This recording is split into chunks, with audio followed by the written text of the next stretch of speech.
Hi, this is Cindy And Michael. from Part-Time Permies, and we have at least our two most regular people in the room so far. It looks like we have some more people in the background. So hello to Tina, and also to Kiri from Built on the Rock Homestead. And Kiri says she's having lousy Wi-Fi lately, so 0 cell signal in the past 2 days. Yeah, we're having a lot of Wi-Fi bouncing around at different times. Yeah, and internet bouncing in and out. And Linda's in the room, and I think Puddin's going to join the background in a moment. Is the door open still? No, but if she goes that way, I can open it. Yeah, you coming to say hi, Puddin? You going to say hi? Big yawn. She's sleepy. We had a big day. It was a busy day. First day converting from winter to spring. Yeah, definitely. Mid to upper 50s. We've had a couple days that were warmer, but first weekend day and in the 50s and sunny. First day we had any time to actually just start doing anything to convert over from fall to spring. Yeah. So what is that? Zue de la Sol is in the room. Hello. I think you're new. Welcome. So we go through, we're actually changing our format a little bit as of this month. We are going to start doing live shows on the first Sunday of every month at 9 p.m. Eastern Standard Time. We used to do it every Sunday, but I have a little one here who takes a lot of time, and we got to get our gardens going and everything else. And I'd like to get back to making some videos, which we used to do for the projects we have going on around here. And that's how our channel really started. So we are going to keep doing live shows, but switch it over to the first Sunday of every month. So if you guys are in Justin's premiere webinars that you do, he does them first and third Sundays. We're just going to join on the first Sunday, and it will still be the same time, 9 p.m. Eastern Standard Time. So just wanted to give you a heads up on that, but things do get busy in the spring and summer. So, and I am not at home. I work at a healthcare facility, so I am still working. And Bandana Grandma's jumping in there. Bandana Grandma. Well, yep. I guess it also means our monthly giveaway will always happen on that week. Yeah, you either have to do a giveaway every month or just with big events. Yeah. So we will be doing a giveaway later. Doing a giveaway today. Yep. But we will otherwise. And last month we never got contacted. Last month, to send for the February so giveaway. I forget. We have to look at the list. Yeah.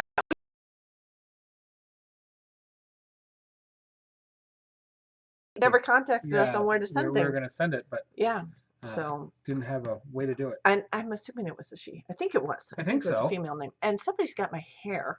Somebody is starting to grab at things, aren't ya? So, and she was sleepy a minute ago. She went outside for a little bit today for the kind of Oh my first time. gosh, first time, and she spent. Oh, look at this! I have a picture of her. She spent most of the day in the garden with us. Covered and in the shade, yes, but hanging out with mommy while mommy was trying to garden. It's a little bit of a slower go with a little one, but she just started sitting up in the seat, and I gave her a toy to play with, but she'd rather play with her feet than with the toy. So she was very happy to sit there and hang out while I started one garden bed. Anyway, so got that going. And started that bed with broad forking. So this is the way we started doing this last spring. Around this time, a little late. We had a late start last year between being busy, but it was stayed raining. Cold for a long time, and then we got weeks and weeks of rain. Yeah, and a couple months of rain. We just couldn't. Nobody could get into the fields. I mean, that was cross country, but this area was extremely bad. So we went in later than ever. We had the worst garden we'll probably ever have. Last year. Which means this year we're going to have one of the best, I'm sure. Hopefully. As long as we could get on top of it. But I was broad forking with little one in a wearable. So that was fun today. That's how it started. And someone's chatting. She's starting to do, Yeah, Baker's Creek and places at this point are pretty cleaned out between extra people ordering and just being late in the season. Johnny's also. So I don't know. think M.I. Gardner has taken a lot. I don't know what he has left. Baker's Creek, when I ordered, had less sold out than M.I. Gardner did. But M.I. Gardner has probably the cheapest seeds out there as far as like 99-cent packets. For small size packets, or average, normal packets. For home gardener packets are fine. And somebody's wiggly. And yeah, so Baker's Creek, I didn't notice as much sold out. They had a website issue when I was trying to order, but then they resolved that quite quickly. We heard Johnny's, at least for a while, has stopped selling retail because they have to let the farmers and market growers get it first. That regularly buy, because their livelihood depends on things that they know the varieties and grow, and so they actually cut off all retail sales unless you had a commercial account. Yeah. I don't know if they're gonna move back with the remaining seeds, but that was because people unprecedented to have to do that. Well, there's so many more people trying to grow food because of all the issues that are going on right now that they didn't want to make sure that those businesses had first dibs before households did. So so that was kind of crazy, but we had already had our seeds before all this took place. We didn't get many from Johnny this year. No, we've gotten lots. We didn't get any from Johnny. We did some Baker's Creek, which we've done less before, and we did almost all from M.I. Gardner. Yeah. Other than some specialty items. I spent about the same amount of money on M.I. Gardner as Baker's Creek, but then again, you get about 4 times the seed packet from M.I. Gardner for the same dollar amount. So, hi, baby. So we started getting things in the ground. I actually got some cold hardy thing. Helix sighting. Oh, Helix went up on the couch next to Puddin'. But it started getting, carrots and radishes and kale in the ground. I did get a second bed broad forked as well, and I want to start putting some brassicas in there. We'll be in the mid to lower 30s probably tonight. It's a clear night. So we are still in and out of hard freeze for sure. So this is the earliest radishes and kale and things. Some people start putting things in a week to 2 weeks ago. We had a little bit of a pop in weather, but it's really on the early end. So we're doing. Yeah. We mostly were cleaning things out. I filled up. What was it? You were busy doing lots of things today. Filled up like 8, 10, 11, 16, 17 tires today. Oh, yeah. on carts, on what else? I did the tractor, the truck. The truck's been plowing in the winter, but I need to check that. So truck got some air as long as it's got the compressor out. The tractor needed air for the season. The blower, I put some air in that, and then Cindy has a cart that had a Garden cart. Had a blowout tire that needed some help, and oh yeah, the one tire that made it odd. The wheelbarrow also needed a little bit of goop sprayed in it because it was also losing air. So two tires were flat. The only thing we didn't handle was the tractor coupe because the tires are completely off the rims. I need to take them off, but I'm gonna find either new rims, use non-roadworthy rims and tires complete, or change the tires. We did pull out the main coupe, the main tractor coupe. I did pull that around from its winter holding, and we set that up to put chickens in tomorrow. And we pulled the two starter coops out that were in the garden. The nursery coops. Yep, dragged those back around to storage. Although we have chicks from a week ago. We have silky chicks who we usually use silkies as our mamas. So we don't usually use the brooder or incubator at all. We just use chickens. Except for the fact that we lost our 2 hens this winter. So we got 6 silky chicks and hoping to get a few hens out of them so we can have some more mamas. We think we have 25 to 30 meat chicks coming. Coming for next Monday. So we'll see that they're in, but that's what I was told. So we're gonna, for the first time, have to set up a brooder in our main coop, put a bunch of lights and see if we can't handle those 25 starting next Monday possibly. Yes, so we have to move our chickens, our main flocks, out of their winter coop. So I do have... They've pretty well scratched up everything now in the last couple of weeks. Yeah. And with the soaked feed, and we got a good heavy rain, things got a little wet, so things are getting just a little stinky. So it's definitely time to take them out because we really don't usually have even a light smell from them. So, no, we got to add more bedding, basically. And this is our summer coop for our main flock, which is very much like a road style, except it's on a double wide snowmobile trailer bed. And that's the one Mike was saying that the tires are off the rims, so we're basically pulling it on rims right now. So I can drag that if it's not too sunk in the mud and too slippery. I can drag that with the tractor, with our lawn garden tractor. Yeah. If it really gets stuck, I got to get out the big truck. But the big truck still has the plow on it right now, so it's really hard to get around the yard. It's so big. Yep. I could do it, but we're going to leave the plow on for another couple weeks. Just in case. Just in case. If you take it off for now, we're going to get 4 inches of snow, and I'm going to have to go plow one more time. It's Michigan. It's April. We could get another big snow. And back behind, you can see our little barn workshop and our coops, our winter coops that the chickens are in right now. So that area that's behind the electric poultry net where it is, they've been working on and basically have eaten about everything in that area. So, so lots going on there. We have that summer coop, and this is looking in the back at the nest boxes. I use dish pans for my nest boxes back there. But that is basically our summer setup that we will be moving our chickens to probably tomorrow night if we can. We're getting good eggs finally for the last few weeks, like 7 to a dozen. So we're getting about 8, 9, 10 most days. Yeah. So we're doing good with that. And yeah, so all of a sudden we kind of transitioned from end of winter to spring. Yeah. And I went and cleaned out Pudding's area. I have not cleaned it up since snows began. There's new people in the room. They might need to know who Pudding is. Because hello, Rebel Canners, I said that already. Yeah. And Sharon Brewington is, I think, another new one. Hello, hello. Yeah. Did I miss anybody else coming in? I think we got everyone. My mom came in. Your mom came in? Hello. Oh, shh. What's wrong? What's wrong? Somebody is a little fussy. You got Pyrenees just showing up at your house? Can't we get Pyrenees to just, like, lost Pyrenees just to show up at our house? Oh, boy.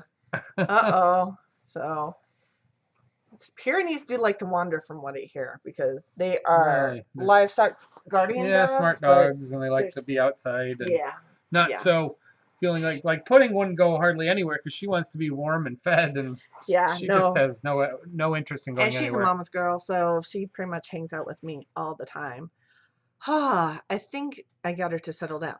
Um, so Yeah, but we cleaned up Pudding's area first time in months. oh, Rebel Canners is Tammy McNeil. She's not Oh, new. okay. Hello, There we go. hello. Thank you. When people change their names, it's hard to keep track, and I'm horrible with names anyway, so you might have to remind me of that later. Um, so, but okay. So anyway, so we set up the coop, we started gardening. You did some other projects today. Yeah, so What else did you we do? moved coops, cleaned the dog poo out, which has been too long, but we've had bad weather. It's been snowing. Got the tractor up and running. Used the old blades, and I didn't really scalp, but I cut the dog area low, and so we didn't get a lot of the leaves out. We mulched and blew some of the leaves, but between weather and my business and Bella being born, we really didn't do a real good leaf cleanup. And we've started moving away from heavy leaf cleanup also. Um, so a lot of it just kind of sat where it was, with the big oaks don't drop until late. Yeah, no, they don't. So I mulched up much of the Hi, backyard, half except for acre. where we're going to move the chickens for the first couple of weeks. I mulched up a lot of those leaves just to help them along and give a little bit of daylight for the grasses. And we're going to get ready to broadcast spread forage seeds, which hopefully I will be able to get next Monday. That's another thing that those of you guys who haven't been with us very long don't know about. So you want to explain it? You are loud today. So about 2 years ago, we started asking for viable forage blend from our feed shop. He acquires and grinds and blends most of their seed in house. He buys certain things, and so I said, well, what do you have that's viable seed? It doesn't need to be, graded for planting or anything. We don't really care about the yield too much as long as it's whole seed that has a chance to grow. If it's only 80% or 90% versus 95, 99%, who cares? And so he's put together really nice blends of spring and fall feed seeds, and some of it has to do with some hog forage that he's done. He used to do a chicken forage years ago, he said, and it sold well then. But I said just throw a little of anything that's appropriate, from grains, brassica, radishes. You just go up and down the list, and so we end up with a lot of oats, and I ask for peas and beans and legumes that are gonna nitrogen fix. We're not really excited about, we don't need soybeans or corn in there, and he doesn't put those in there. Yeah. He does put in a little bit of sunflower seed, which we have anyways, and I sometimes broadcast more. And so what I do is I scalp down the back area, which is a mixed shade, and just to try and clear some of the stuff. And then we broadcast spread, hopefully before a little bit warming and wet night or two, and we just see what grows. So we have wild turkeys, and we have lots of deer and lots of birds. So a lot of that stuff and possums gets eaten and just disappears. But we get enough to grow that it's been useful. So we try and do a fall and definitely a spring just to supplement a whole variety. We still have lots of turnips, and we had a lot of turnips and radishes last year. And it looks like there's a lot of turnips, and some of the cold weather brassica survived the winter forage, are starting to come up. So they're already there, and we just had turnips and radishes everywhere in some parts of the garden or in the yard. In the yard, everywhere. The chickens will eat. They love the greens. They do not go pull the root ball out. Technically, we could eat them. Yeah, and they're actually fine. I did pull a few at one point, not right where the chickens have been recently. Right. They did go pull some of the bigger turnips over the winter as things got scarcer. They kind of dug into them a little more. So that has been a nice way to supplement our feed. It's not a huge, it's twice the price of regular feed, but we just hope that it doesn't even have to go to seed. Oh, we also throw in buckwheat, but we tend to get a bunch of barley, broom corns, lots of stuff. Yeah, there's some other spelty type stuff. So all that's in there, and we just let them eat the greens, and then if it does go to maturity and seed, we let them eat the seed. So I have a question from Tina there, and if I missed some questions, I'm sorry. I'm trying to do multiple things at the same time. But Tina asked, what is the downside if you don't thin the carrots? Probably depends on how thickly you sow them. If you sow them fairly spaced out, they should do fine. If they're close together, you might get some tiny carrots and not have enough space. Yeah, they can. Yeah, they can stunt. They can get really crooked, and they'll grow around each other, and just nutrients. So, but the great thing about carrots is you can pull them at super baby carrots or kind of baby carrots, and you can pull them at medium-sized carrots, and you can let them mature. So you can, and because carrots are a really long crop, they take all season. That actually gives you a shot at pulling some carrots and using them instead of all in the fall. Yeah. But yeah, you could, because their seeds are so small, it's really easy to overseed carrots. But to some ways, that's not the worst thing. When you're a commercial farmer, you need to look at your seeds and try and maximize your seeds. So, for your efficiency and your costs. For a home gardener, we tend to overseed a little bit and sacrifice some cost and seeds to make sure we get a yield. It seems to work.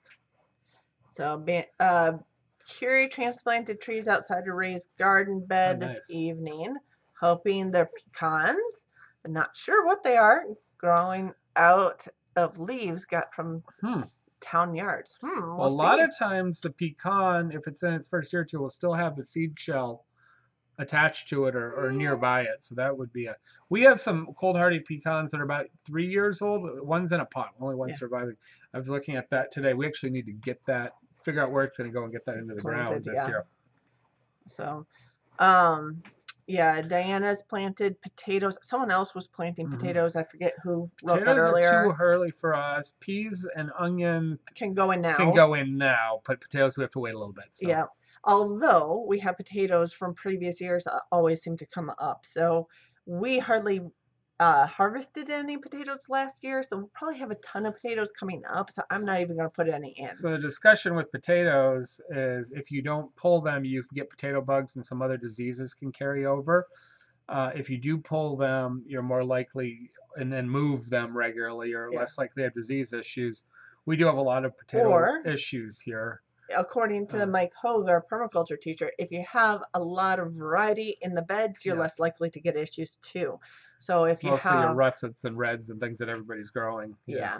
So not just a variety of potatoes, but a variety of different plants, because then you don't get things going from plant to plant as much. Now the theory is you got to clean everything out. As you know, there are always things left behind. There's always little bits of potato left behind. So it's almost impossible that you're going to clear all your potato anyways. So. Yeah, so I always have potatoes growing in last year or two spots. I always have more coming out. You want to see the camera and our own video? Neighbor ran over the pecan and planted it last year. Okay. Yeah, and that's kind of a prized possession because it is hard to get a hardy pecan to grow and it takes a long time to mature. Once it matures, they're not running it over, that's for sure, because they get huge. But yeah, it's a long-term project. So we're hoping this one. And we may have to get some more. We started with a bunch, but it was such a hard freeze. A lot of the starts we were given, about 3/4 of them had died. Our friend had a whole lot of them, and he noted that he had about 3/4 death. Yeah. So but we had really. He sort of apologized that they weren't more viable. He said, "But we have one good one, and I think it came free. So there was it did. There was nothing to apologize about. Yeah. We were happy to get what we could. And somebody's trying to reach for my keyboard. Somebody's already trying to play on the computer. We have some stuff on near a property line that we're guarding a little bit. We have some new neighbors that are starting to clear some forest area.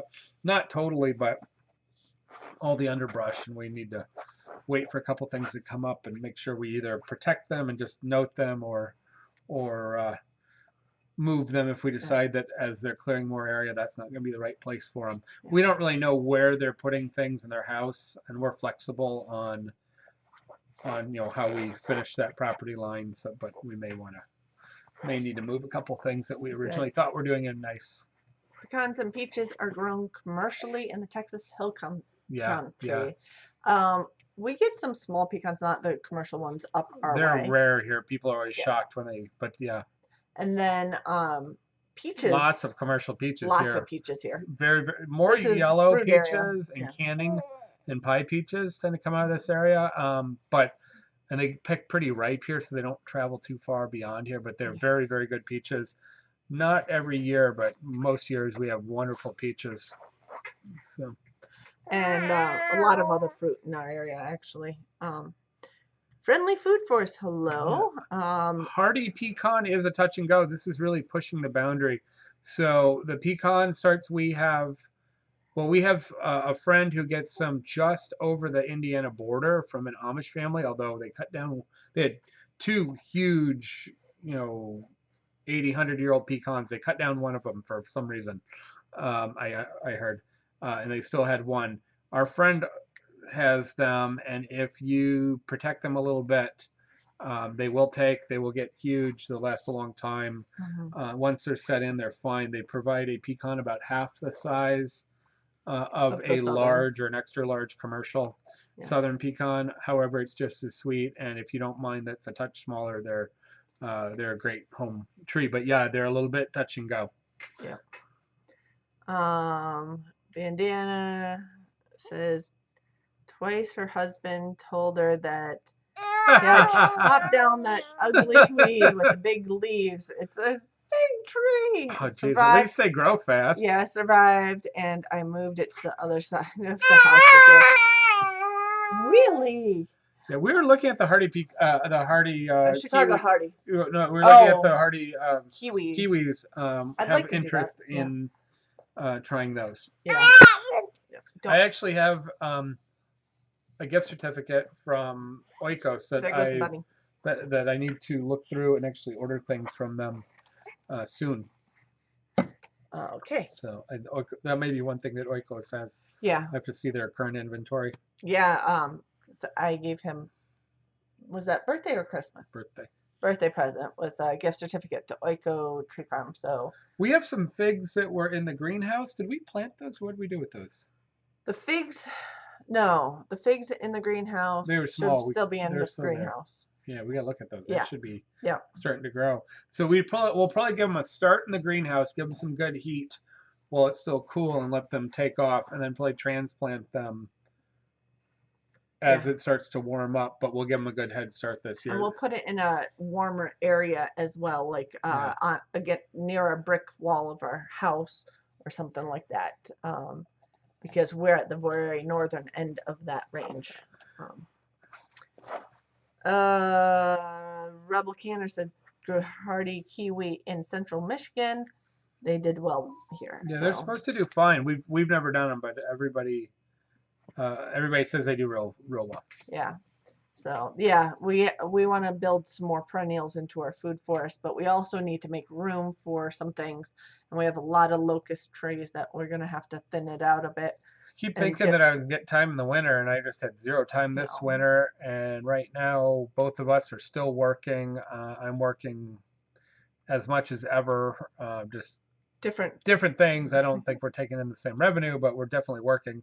And Cindy's on her regular job, so I would say, if things go a little more quiet for a bit, I might take down some trees. But right now, putting in the garden is going to be more important, so I'm not sure. I was hoping to get some of them down before the locusts flower and leaf out, because they're so much easier to handle, and that won't be too long before they start doing that, because they're on the earlier side. Yeah. Our maples are starting to bud for leaves, just a touch, in our lilac, but nothing else. Everything is just little buds. Nothing is leafed yet. We're still cool enough for that.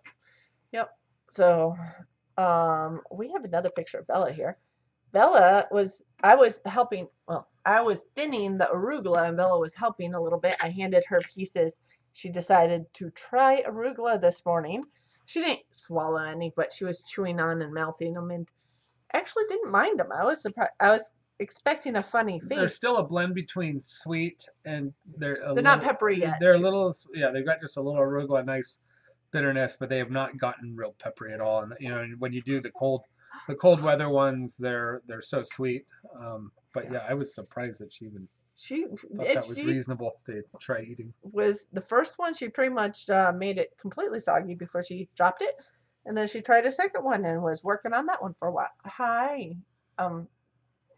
And she's liking to claw. Question about your patient load. If it's It's consistent or down. down now? It's down at the moment, but that's because we're only seeing essentials face to face. And we are working on a system to be able to do the rest by video conferencing.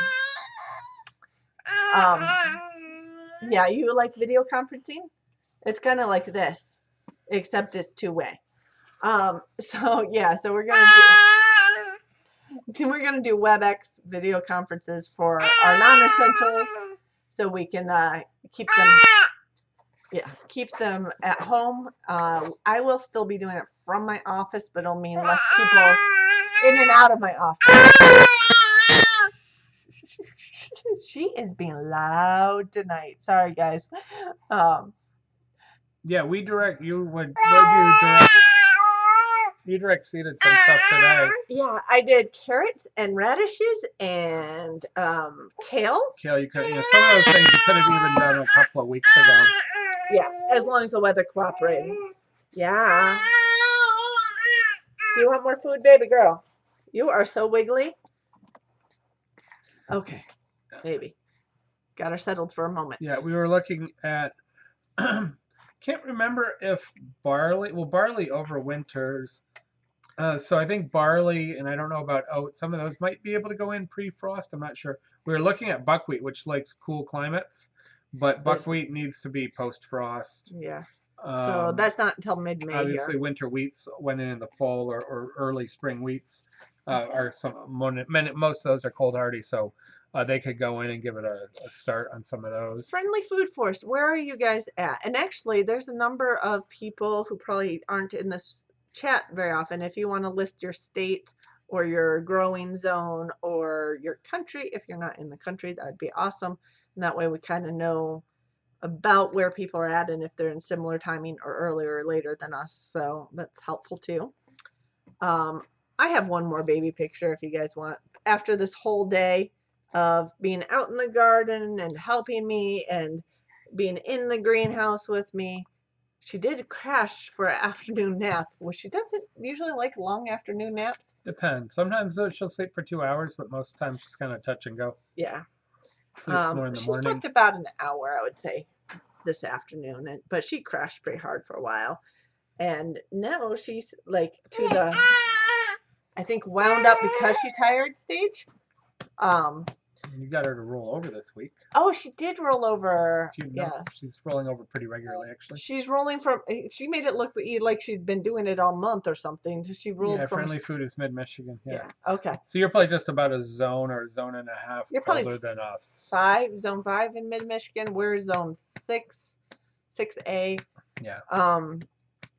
So, and Sharon's in North Carolina, which is probably somewhere near Curie. But, most of your root vegetables can go in either now or very soon. Potatoes, not so much till after the new start. Potatoes don't like the frost, but Rebel Canners is about 2 to 3 hours north of us. They're near Mount Pleasant. You got a little, you got a few zones on us. And Curie, of course, is in Texas Hill Country. ASL Harvard Homestead is 6A. Ozark was it Missouri? Yeah. Okay. And is it Zooey de la Soul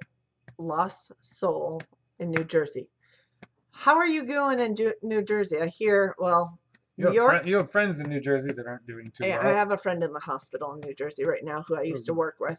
Because I used to work in New Jersey near Paramus and Ridgewood at Valley Hospital. But we lived in New York for a while. In Westchester, a couple miles from where, actually, everything's exploding in New York now. Yeah, we live right in the middle of all that. Yeah.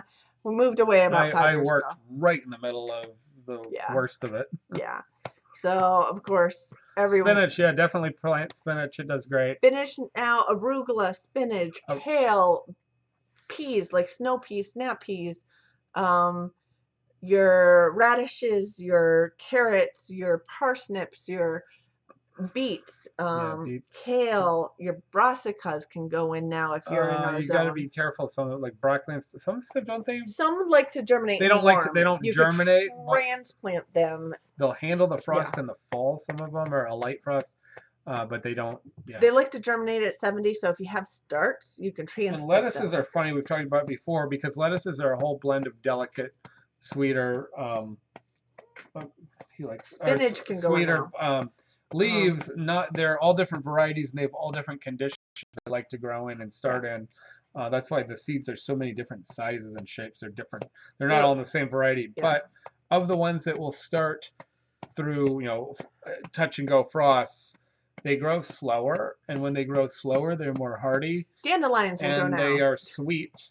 Um, they end up being very sweet. So like arugula gets just a touch of spicy, but it's really super sweet, and you don't get that in the summer.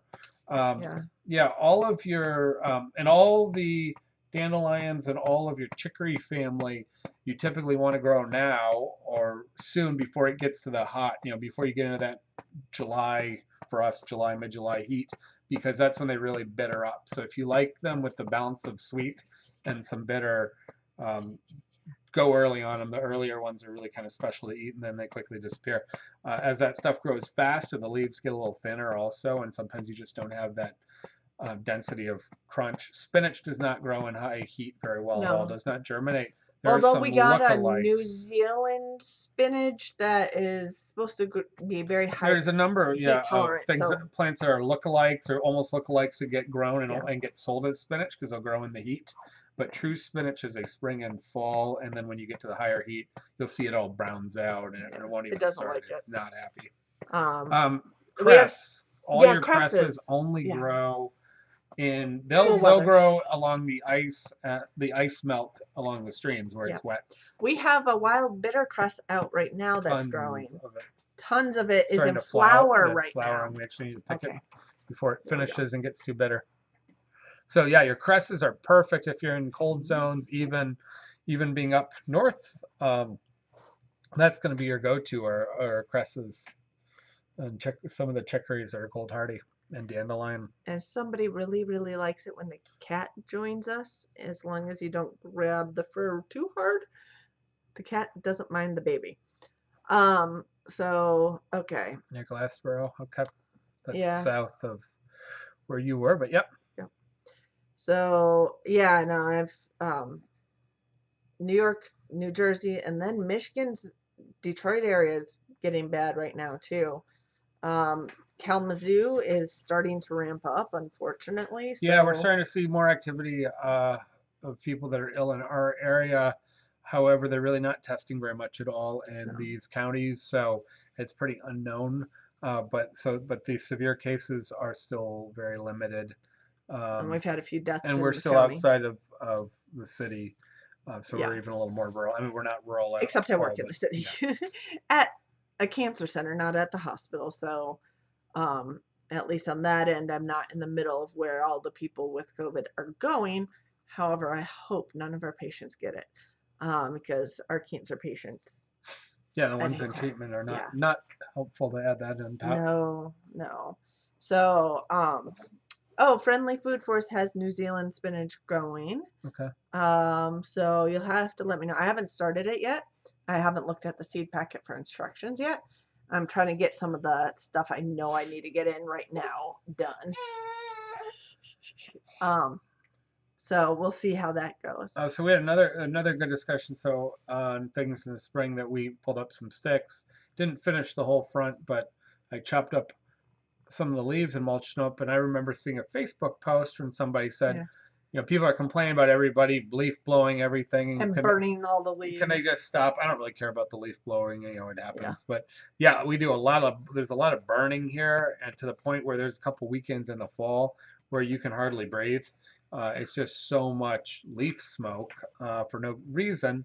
So we have been blowing ours into our tree beds and certain more forest bed lines Mhm.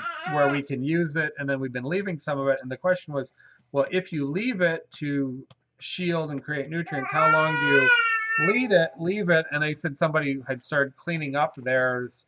It was a kid that was trying to help out, start cleaning up. They're like, well, when do you take it up? And the goal is take it up as late as possible, unless it's so clumped that whatever plant material can't get through and get any light, then you need to thin it out or whatever.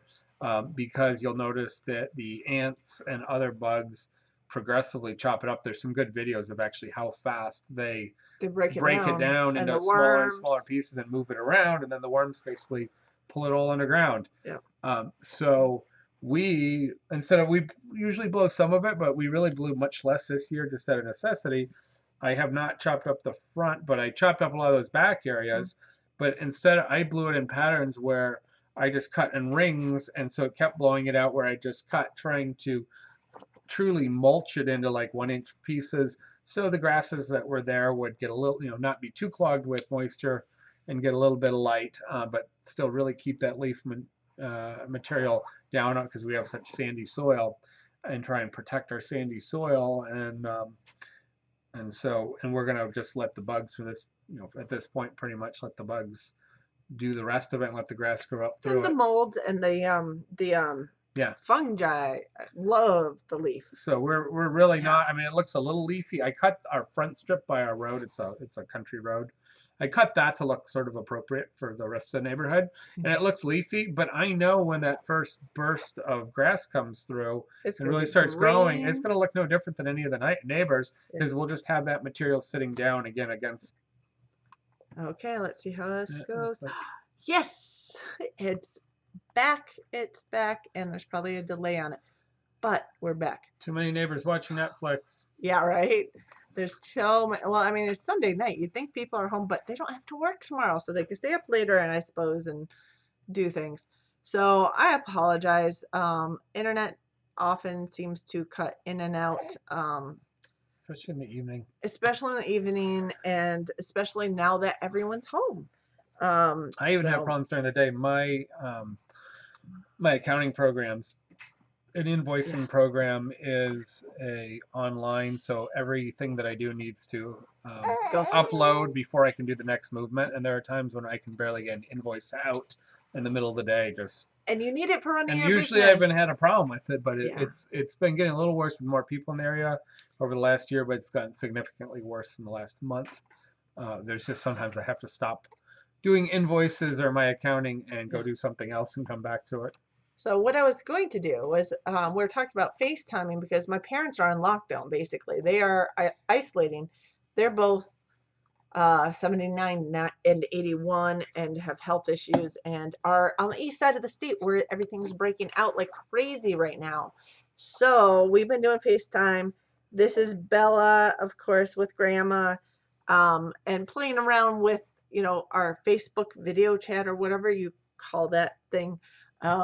But they have a lot of fun stuff on there that we've been playing with the cousins on and playing with grandparents on. So lockdown has not really happened here, just because we're both considered. We're limiting to essential stuff, but our jobs both take us to some places during the week. I wasn't out much last week. Yeah. But you were still making pasta during the week, and you have a couple employees. Two people came by, and I had to go pick up supplies, and I had very limited drop-offs. And then market yesterday, we started gloves and masks. Almost everybody, vendors went to gloves and masks this week, and I would say we're at 50 to 60% of attendees. Last week, it was probably 10%. So we should probably do, let me see here. Let's see how many people are in the room, actually, before I make this decision. Let's see if, oh yeah, we're back to about 11 people in the room. We had about 16, I want to say, peak, but of course, with internet issues, that can kind of limit things a little bit. But we've been doing a giveaway every month. So I did want to do a giveaway this month as well. And did we want to give away two people? I don't know. Or one person. We only have 11. We only have 11 people right now, and one's probably my mom, so that's a 1 in 10 chance. I think that's a pretty good. Yeah. So we do a giveaway. Our giveaway is basically a question. First person to answer the question correctly on our chat page wins the giveaway. The other thing is, if anyone's won the giveaway in the last 3 months, they cannot win again. And so our last month person did not actually, I'm trying to find my notepad for that. There it is. Our last month person did not actually claim her giveaway. Which is the first time ever Ever. to not have somebody get back to us right Yes. away. So previous month, but we'll keep it the same, the last 3 months.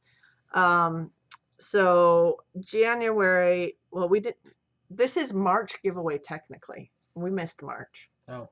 So I guess we missed March. February didn't get back to us. January was Basilton Mini Farm. So I don't think they're even in the room tonight. Yeah, so that's if we could have caught them, we'd be happy to get them their item. But. Yeah. So we had some connection issues last week as well, or we would have done one last week. But so we're going to ask a question. First person to get the question right on our page gets the giveaway. The gift this time is 2 bags of pasta. 2 bags of pasta. 2 bags of pasta. You can select from our website. Most things are in stock right now. You can select 2 items that you like, or you can have us select them by for you. Getting a hold of us through Part-Time Permies email or text, or I guess you can use West Michigan Pasta and Provisions, our website. You can email through that. But yeah, any way that you get a message to us is good enough on what you want. And then we need your address, of course, to send it to. So we can send it out. Because I can't send it without knowing where I'm sending it to. Otherwise, I would have sent it last month. Yeah. I don't know where it was going. If it was a previous winner, we could have sent her something, but she hadn't won before. So, this month, what we're going to be doing is asking a question about a edible that's out in our area, a wild edible that's out in our area. Now we have some of these that we've planted as well, but the first person who can identify this plant is going to win 2 bags of pasta. 1 in 12, it looks like. So yes. Good chances. Probably tonight. 1 in 11 because her mom's in the room somewhere. She's still there, so yeah. If she's still here, yeah. So who can identify this? And I realize there is a delay on our video, so it's probably a little bit behind. Then we'll finish up with, I guess, cooking questions or quarantine cooking. Yeah, so we have a whole series of pictures of cooking things that we've done for the last week, and we'll take cooking questions. I've been following, so a friend of mine started posting most days to quarantine cooking on Facebook, which is blown up to like 1,000 people an hour at night are posting food. Some of it's pretty neat. Not a Mayapple. Not a bad guess. They're a little early for us, but they'll be up very shortly. And Mayapples in general, it's not a crocus.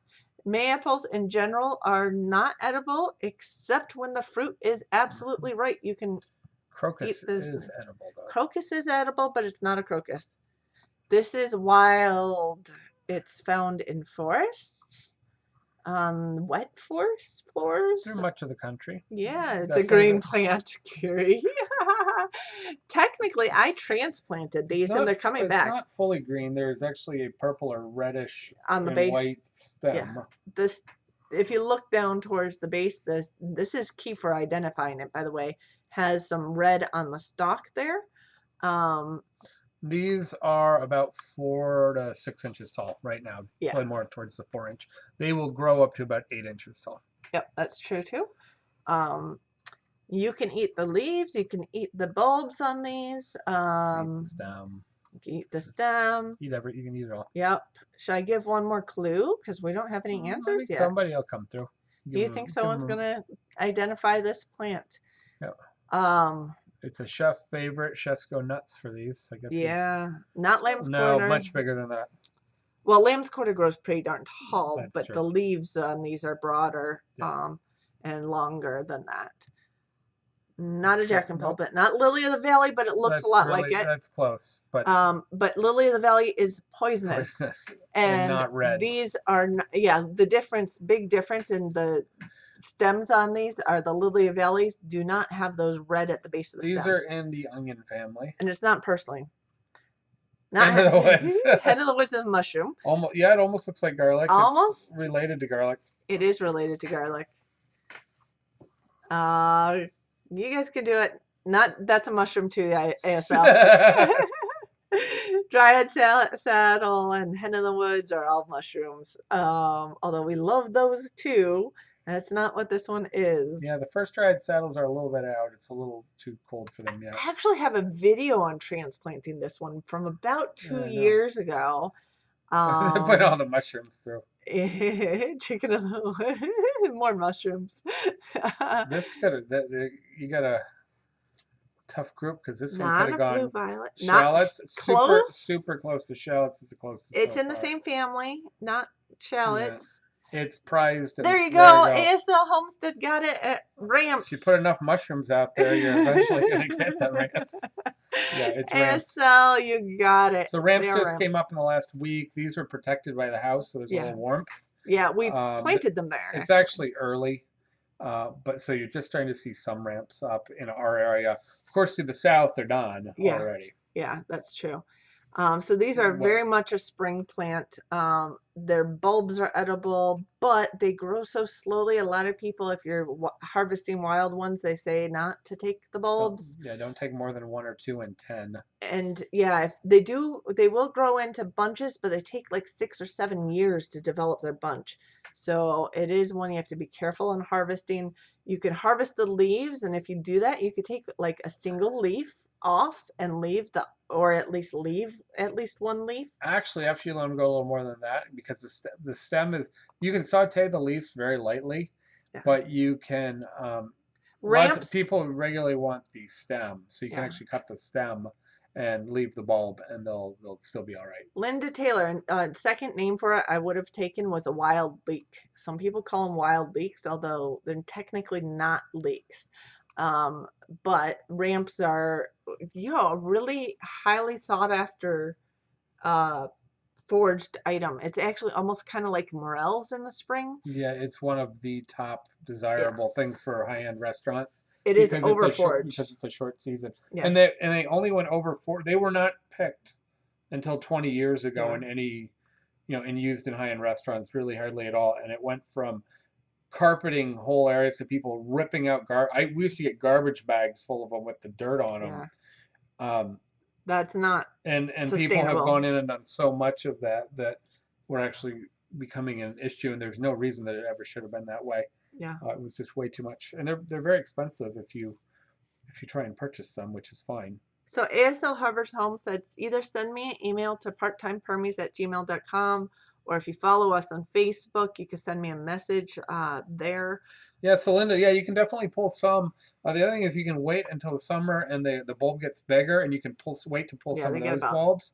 They're that big. better for pickling. And then you can take some more of them and you can clip them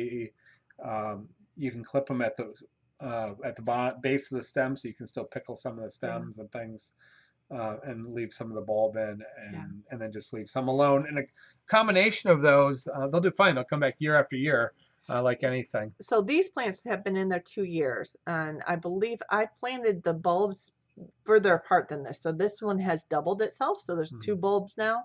And they'll grow up to about close cluster of 6 or 7 or 8. Yeah, I've seen some pretty tight Um, clusters at times. Once they get to that type of cluster, it's probably good for them to take a bulb or two out of it to give it a little more space to grow back.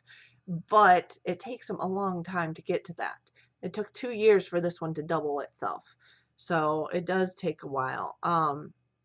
Now, Linda, there are, if you have lily of the valley, just those grow in forests as well. These don't grow in the sunshine. So if you're picking something that's growing in the sunshine, it's probably not these. These They will have like, a they'll have a garlicky, oniony smell, more of yeah, an onion smell, but it's more pungent and unique. yeah, And that's a good way to know for sure once you've pulled yeah. it if it looks like that. Most things that smell like an onion are edible. Mhm. So it's hard to get them mixed up if you're going by smell. Some things will look similar that are not edible, but if you're going by smell. But yeah, the one thing you really want to make sure you're not eating are lily of the valley. Because before they're in bloom, their leaves look just like We have this. some in the back, and yeah, they Yeah, can look very similar. yeah, the leaves look just like this, except at their base, they don't have I that think red. sometimes they even have a touch of reddish, but not nearly No, the amount of, not the same and they amount. will not smell like garlic, Yeah, so or onion. yeah. So I think they're a little sturdier you are leafy. deep in the woods. Okay. Yeah, If you're in a wet woods, you'll have them wild. yeah, and you may have you may have carpeting of them, Yeah. which is great. Take advantage of pickling some and using some, protecting the rest, Yep. making sure somebody doesn't come in there and clean you out. If you want to, Linda, you take a picture of them. Make sure you show the whole plant and the base of it, and put it on our Facebook group, and double check with us to make sure it is a ramp. And if we're sure about it, we'll tell you. Sometimes from pictures, it's hard to tell the difference of things, especially if you don't have like that red stem in it in the picture. I won't be able to tell. But yeah, they did have a bulb on the end. Yep. So these are bulb plants. Hmm. Um, Right now, the bulb is just a little bit larger than the stem, and by yeah, the summer, it'll they'll be, get to about the size of a small pearl onion. yeah. That's it. So yeah, And people don't even pay attention to them in the summer, even though they're there. The leaf kind of dies down. You kind of need to go look for them because everything else grows up around it. But the bulb matures, and that's what we did. Is we planted these in the fall from some split out, fairly matured ones. yeah.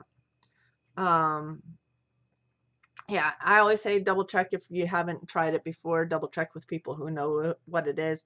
Ideally in person, because it is harder to tell from pictures than in person. But we would be willing to do this one. I I think think we this should one's tell. pretty good Yeah, chance of. being able to tell it.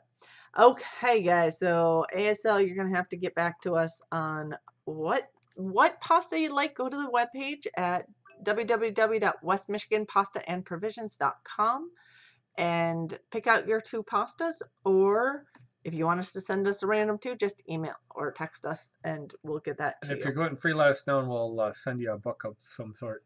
Yeah, we'll send you a gardening book or something if you don't want pasta. So we didn't pick one out this time for the show, but we can send you a foraging We'll or a send you garden book. Helix. Actually, you can tell us if you'd rather a forage book or a garden book, and we can double check to make sure it's something you don't already have. But okay. Anyway, we got to go to Ask the Chef. We do this segment for anybody who's not here regularly. We do this segment every week.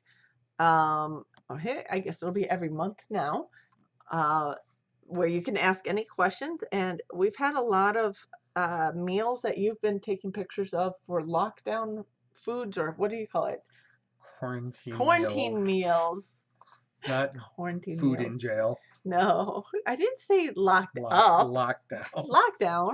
Well, people are on lockdown, basically, in their Yeah. homes. There's a Facebook group called Quarantine meals. Quarantine Meals, which has grown very big in just the last couple of weeks, and there's lots of food on there every day. Some pretty good stuff. When will you do another butcher video? You know, that's funny. We were We're going to gonna do teach a butchering workshops. class, and I was overly busy most of the winter and still am. And then we were really shooting for something towards the end of March, March or like April. right now.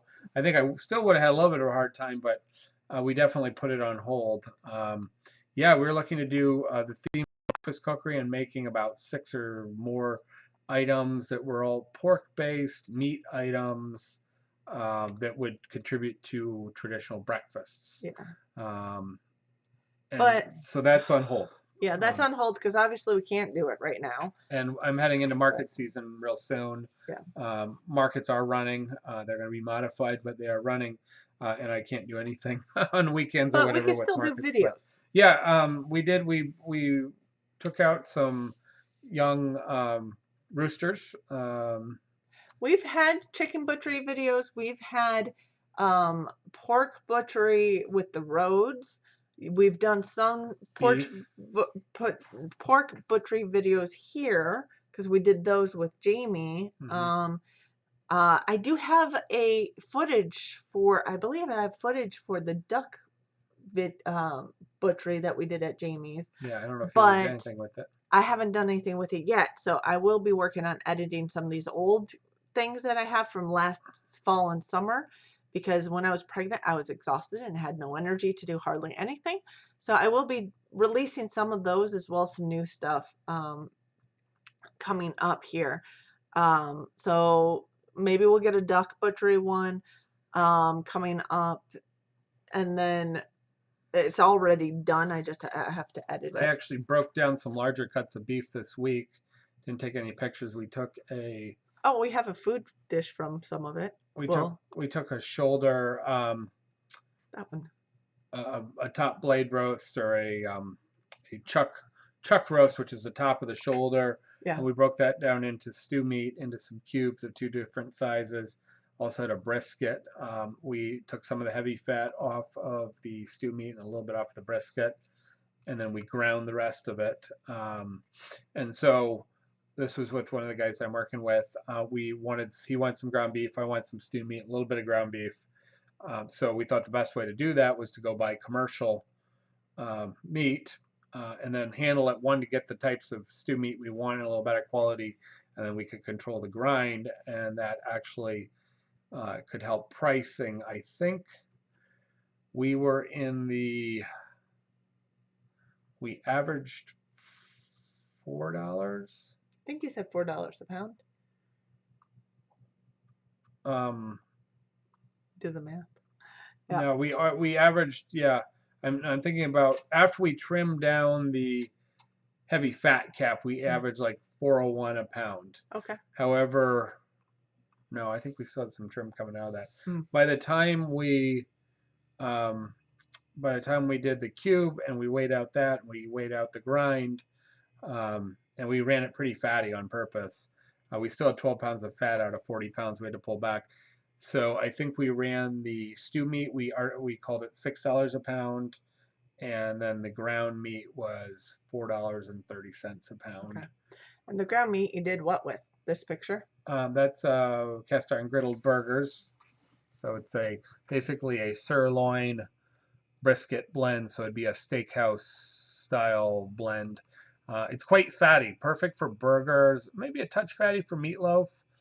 Chili and other things, it's okay, but you're going to pull all that fat off and discard it. So that's where you may want to go a little leaner. But burgers, you want to be up towards 30% fat. If you go towards 40, it's too fatty and it flares up. This was probably getting right up towards there, and that's why I cast iron griddled it instead of trying to put it on the grill, because I could let it cook in its fat without having a mess out of it. And we had local beer with that too. Yeah. Local beer, the beef that you ground. And it had been ground that day, so that's the last shot for fresh. That was Fresh Friday, Friday morning. So that was the last shot. We're gonna have a fresh ground beef. Yep. But we'll have plenty more to come. And we just did a small amount. Like I said, we did 40 pounds, but we had there's a bunch of extra fat on the cap that we couldn't use all of it. Favorite side dish using pasta? Um, Question from Linda. Aglio, just simple spaghetti or long pasta. Lots of olive oil, lightly sweated garlic, even a little toasty hot pepper flakes or black pepper in it, and then maybe a little cheese on top. But aglio is super fast and easy, and a great little side dish for almost anything. Yep. And what is this pasta dish that you made? That was also a really quick dinner. So those are bulgogi beef dumplings, pre-mades. I think a Costco, frozen deal, but they're pretty good. I made miso broth, so it was just a water and miso, and we did we did put some of our thin ramen in there, and we did all green stuff. So I had some rings of jalapeno, some cilantro, some green onion, scallion, and some celery, all ended up in there. So that was actually a really quick throw together because the noodles and the dumplings were frozen. The noodles we make, of course, but and then the miso is your fastest way when you don't have vegetable stock or chicken stock around and you don't want to use like some type of super salty, nasty chicken. Working. Facebook is working. This might be an issue. Okay, testing. Yes. Here we go again. Sorry, guys. I was trying to pull it up on my phone at the same time as working on getting this back up. Internet, darn it. All right, what else? So the other dish, if you have any questions, by the way, I'm going to refresh my page for the YouTube so I can see the questions again. So hopefully see if anything came through. The other meal, hold on, where is it? There it is this one. So what is this meal? That was last night. This is also fairly easy to make, but it takes a little bit of time. It's based off of a Middle Eastern dish made throughout much of the Middle East, and it is called majadra. and it's basically caramelized onions or sometimes fried onions and lentils. So if you caramelize the onions fairly dark, um, like onion soup, you can then add water to it. And again, you don't need a base of anything. You have that flavor of the onions and a touch of salt or whatever, pepper and herbs if you like. And then lentils. Now I use beluga lentils, which are really tiny and more firm lentils, but you can use almost anything. Um, and We'll go back to the miso in a moment. yeah, Sorry, guys. I don't know um, where that cut out. so we're gonna do the so yeah, so it's basically lentils cooked in this onion broth. Now, frequently Majendra also has rice, a good amount of rice added to it. It doesn't have to, but most often you'll see it with rice. We did not do the rice with it. And then I have some sourdough, mostly rice sourdough bread, which is getting a few days old and it's kind of getting a little bit hard. And then we had some goat cheese from Wind Shadow Cheese, which is Local goat a cheese. local goat cheese. They make cheese on their farm.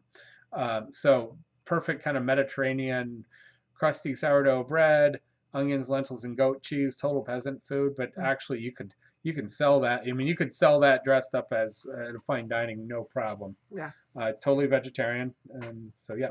Okay. Going back to the miso because we don't know where that cut out. Miso broth. Just stir in miso paste with water and yep, as much, and just keep adding it in until you're happy with the flavor or the salt level. And then we had the celery, scallion, jalapeno, and cilantro.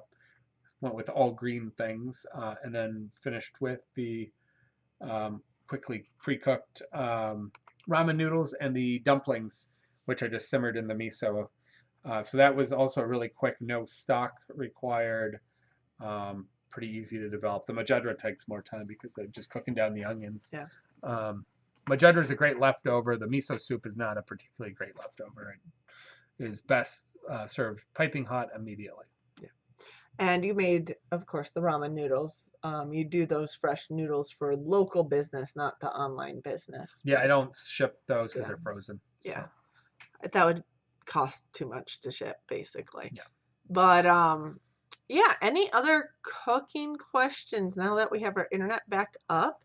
We'll go for another 2 minutes, 3 minutes maybe, if you have any questions. Otherwise, we'll wrap up for the night because it is late Yep. again. Made 3 loaves of bread tonight. I did an Yeah. overnight sourdough, 1/3 whole wheat, 2 parts unbleached bread flour with our rice starter.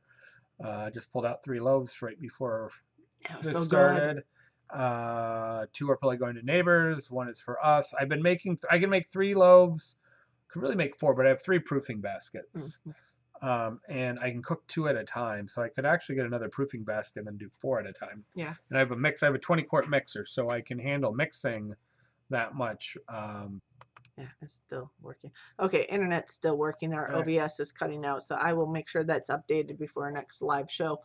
But you were saying. What were yes, you can freeze noodles. So you can make them. You can freeze them on trays. Or nests. If they're all in a big pack, they're hard to pull apart. If you freeze them individually, you can pull them apart. Fresh noodles will cook about 1 minute more time than frozen noodles. So cook them from frozen. Do not thaw them out. They'll become a gluey mess. So cook them directly from frozen. Add about 1 more minute than you would usually use, and they'll come out just like fresh noodles. Eventually they'll freezer burn, so they're like ice cream. The better you have a no defrost freezer, the longer they'll last. Like a chest freezer. Let's call it 3 months is pretty fair. A good chest freezer that doesn't defrost, you're probably 6 months or more. A little loss of color on the outside is fine. They'll still be okay. But yeah, and you can buy some different frozen noodles. Commercially, we buy certain things in frozen noodles, and I do freeze some of our fresh stuff for our markets. Cook then freeze? No. Freeze them after you make them. Freeze them and cook them fresh. And then go straight from freezer to cooking, to boiling water. So freeze them before you cook them. Yeah. Can you freeze them after they're cooked at all? You could, but you're going to get more ice crystals and it's going to tear them apart. Yeah. The structure will be very soft and spongy. Now, if you're going to freeze a pre-made casserole, that's fine. Okay. because Cash is kind of softer and Yeah. it's got other things in there. But yeah, so So that would Fluffer sometimes it seems to be going, but says yeah, it's it's coming back back on in now. again. So we will have to say goodnight because our internet's trying to So kick us off ASL apparently. needs to get back to us about the pasta giveaway. Yes, let us know. Email, Facebook message, whatever you like. Go ahead and let us know, or through the Pasta West Michigan Pasta and Provisions webpage. I will post that link here.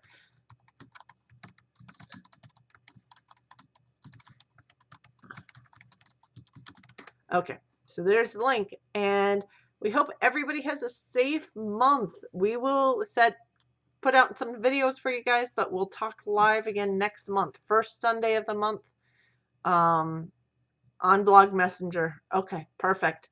But we will talk to you guys first Sunday of May.